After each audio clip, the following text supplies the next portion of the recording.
قربانی کر لینا یہ بہت خوش نصیبی ہے، اور قربانی سے بچنا یا نہ کرنا یہ مناسب نہیں ہے۔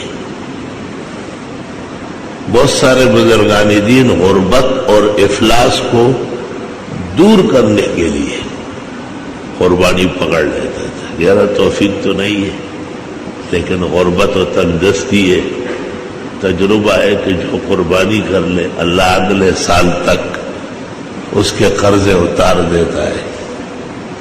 بعض باتیں بڑی عجیب ہوتی ہیں، زبان خلق کو نقار ہے خدا سمجھے۔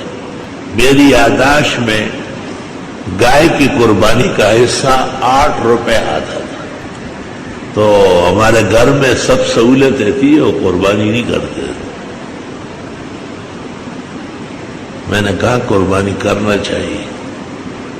گھر کے بڑوں نے پہلے تو بہت سختی کی، اور جاہلوں میں مشہور ہے کہ کیا قرض لے کے کریں گے، حالانکہ قرض لینا واجب ہے۔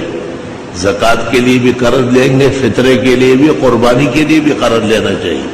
جب سب چیزیں ہیں اور اس وقت رقم نہ ہو تو قرض لے لینا، کیا فرق پڑے گا۔ بہرحال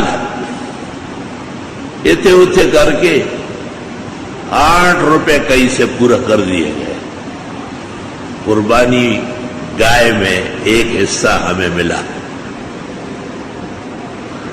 اگلا سال جب آیا پوری گائے اپنے گھر کی پلی ہوئی۔ والد صاحب نے کہا وہ تیری عظمت کو سلام ہوئے، تو سچا طالب علم ہے۔ میں نے کہا بابا ہمارے بزرگوں نے ایسے گپ مارا ہے، وہ تو بڑے پاک لوگ۔ اور پھر ہمیشہ قربانی جاری رہی۔ تو اس لیے میں کہتا ہوں کہ قربانی کر لینا سعادت ہے، بہت خوشی کی بات۔